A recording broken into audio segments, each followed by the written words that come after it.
Muy buenos días para todos ustedes tengan. Vamos en esta mañana, en estos minutos, vamos a retomar estas actividades de aquellas enseñanzas que nos dejó el Señor, ¿sí? Y que todas, como hemos estado reiterando en cada charla de estas, estamos en un proceso de depuración. Fuimos despedidos del huerto del Edén, pero Dios no se quedó allá en el huerto. Dios está con nosotros, se vino con nosotros, ¿sí? Para en un plan de rescate, de redención, de salvación. Y entonces nos deja a través de la palabra una serie de acciones para rescatarnos, ¿cierto? Para rescatar aquello tan valioso para Dios como fue la imagen y semejanza suya. Él dijo que iba a hacer al hombre a imagen y semejanza. Nosotros la dilapidamos, la desperdiciamos y entonces ahora está el Señor, ¿sí? Desde aquel momento en ese plan de recuperación. Vamos a tomar como texto base 1 Samuel 2:12, pasaje ampliamente conocido por nosotros como que se trata de los hijos de Elí. ¿Quién era el hijo? ¿Quién eran los hijos de Elí? ¿Quién era Elí? Elí era el pastor de la congregación, era el sacerdote, era el sumo sacerdote. Dos hijos, ¿sí? Criados dentro de la iglesia, conocedores de la palabra, ¿sí? Pero no eran respetuosos de Dios, no eran temerosos de Dios, ¿sí? Habiendo sido levantados en la iglesia, no habían tenido ese contacto con Dios. Y el resultado fue que ellos tuvieron una tendencia hacia la impiedad, ¿sí? Y el Señor se encargaba de reconstruir todo el proceso educativo en ellos y también que nos sirva para nosotros. Mire, en esta época que vivimos nosotros nos quejamos a diario de estos muchachos que están surgiendo, ¿sí? En la gran mayoría de estos jóvenes que se están preparando en un colegio, ¿sí?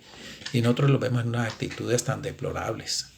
Gracias a Dios, estamos hablando en términos generales, porque sin duda hay muchos de estos muchachos con unas mentalidades completamente diferentes, bien proactivas, bien progresistas, que se están preparando en el colegio, en la escuela, en la universidad, y sobre los cuales pues recaerá sin duda alguna a vuelta de unos años el gobierno, la administración de nuestros pueblos, ¿sí?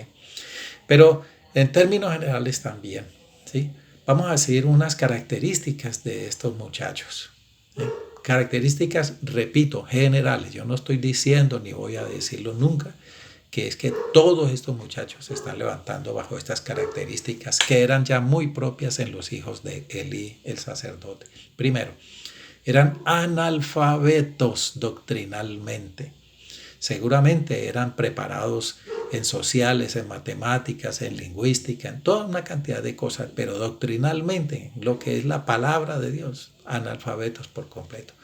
Y no pueden defenderla así porque no están basados en un estudio diario de la palabra, ¿sí? Nuestras escuelas, nuestros colegios eliminaron allá hace muchos años, por los años 60, eliminaron materias, ¿sí? Asignaturas en la escuela como era el estudio de la palabra, como eran los libros de la historia sagrada, ¿sí? Que a nosotros nos alcanzó una parte de ellos. Fue aniquilada, fue desahuciada, ¿sí?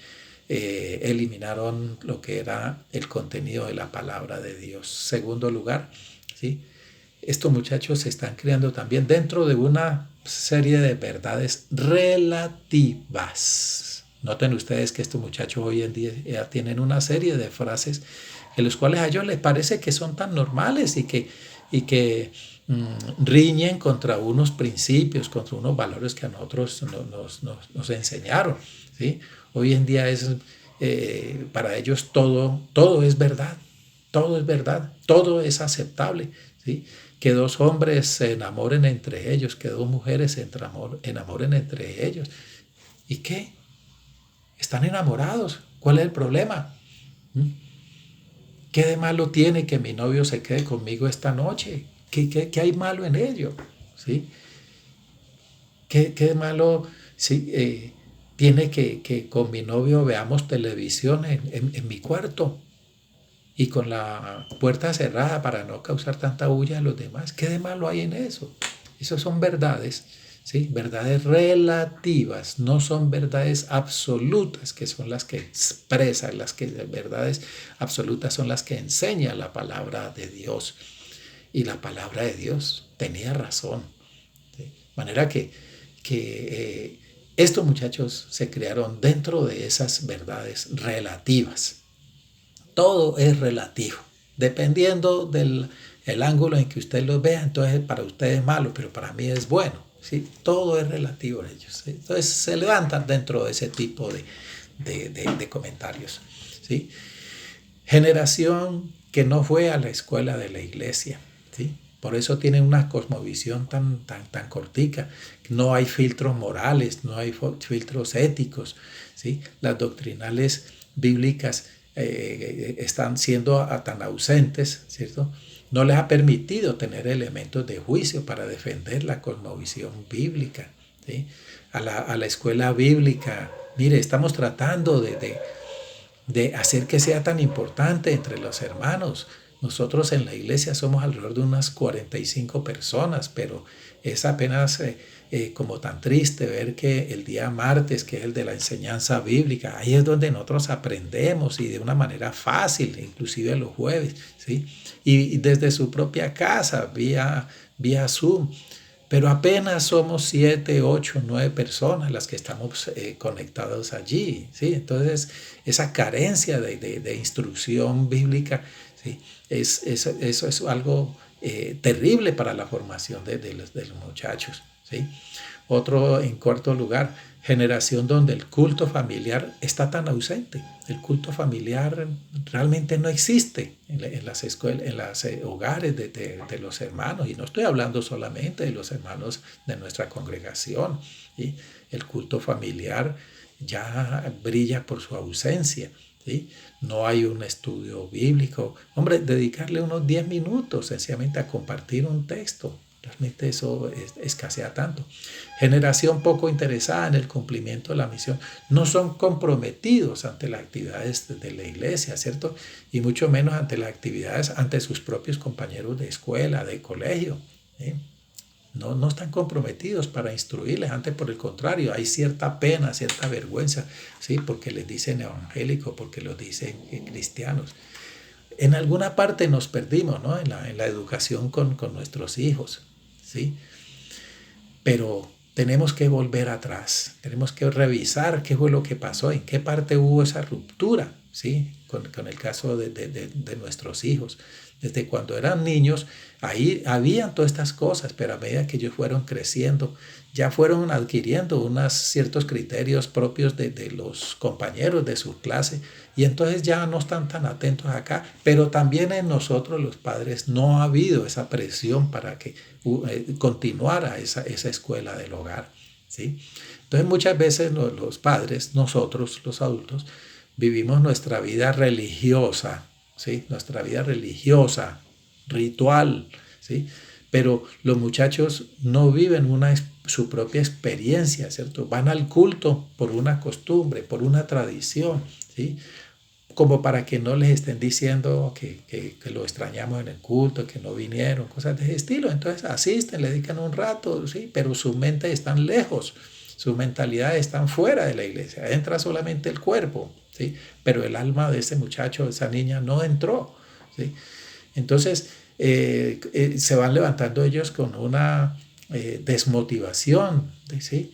No hay una experiencia vivida, ¿cierto? No hay un contacto, una experiencia directamente con Dios, ¿sí? Necesitamos volver atrás, ¿cierto? Necesitamos, como dice la palabra, ¿cierto? Contarlo a los hijos. A mí me gusta el Salmo 78, ¿no? El Salmo 78, hay unos textos, dice en el versículo 2, las cosas escondidas desde tiempos antiguos. Mire, las cosas escondidas desde tiempos antiguos, las cuales hemos oído y entendido, y que nuestros padres nos las contaron.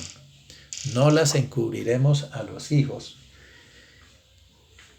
contando a la generación venidera las alabanzas de Jehová, su poder y las maravillas que hizo. ¿Sí? Mire lo que dice el salmista, las cosas escondidas desde tiempos antiguos, las cuales hemos oído y entendido y que nuestros padres nos la contaron. Nuestros padres nos las contaron. Preguntémonos, nosotros si hemos contado esas experiencias a nuestros hijos. Ay, nuestros hijos los vemos salir con sus diademas aquí, ¿cierto? Con audífonos. Y entonces como que nos estuvieran diciendo, no me toquen, no cuenten conmigo, no me hablen, no me digan, ¿sí? Usted allá, yo aquí, usted escuche lo suyo, yo escucho aquí lo mío. Se hacen unas repúblicas independientes dentro de nuestro hogar.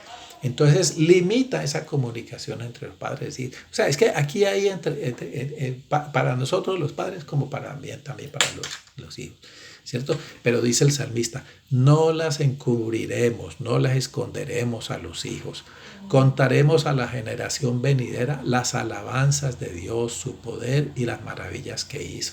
Este es un salmo. O sea que son narraciones que las cantaban de tal forma que se les quedara en la mente, ¿sí? Tenemos que volver atrás, hermanos, y retomar estas actitudes, estas costumbres, ¿sí? De enseñarles a nuestros hijos, compartirles experiencias que nosotros hemos tenido, nuestras experiencias con Dios, para que ellos vivan su experiencia con Dios, ¿sí? Necesitamos que nuestros hijos estén comprometidos en la iglesia, ¿sí? Evitemos a toda costa que ellos se sientan cómodos, ¿cierto? ¿Sí? A veces nosotros decimos que, los padres decimos que no permitiré que mis hijos pasen por el mismo camino por el que yo pasé de dificultades. Hermano, usted está renunciando a lo más precioso. Si usted está bien ahora es porque usted pasó por unas dificultades y a usted le tocó, ¿cierto? Trabajarla, rebuscarla, solucionar sus problemas. Eso lo ayudó a usted. ¿Cómo usted se las va a quitar ahora? No les haga la vida fácil a ellos, no, por ningún motivo. Que ellos vayan adquiriendo ese carácter para remontar las situaciones que la vida nos trae, las dificultades de la vida, ¿cierto? Que pasen por dificultades, téngales ojos, ¿cierto? Hágale seguimiento, sí, pero llévelos, déjelos que vayan adquiriendo sus propias energías, que generen los anticuerpos, ¿cierto? Que generen capacidad de servicio ante la vida, ¿sí? No se las pongamos tan fáciles a los hijos, ¿sí? Tengamos hijos que sean fieles a Dios, educados en esta escuela que Dios nos deja. Amén. Gloria al Señor.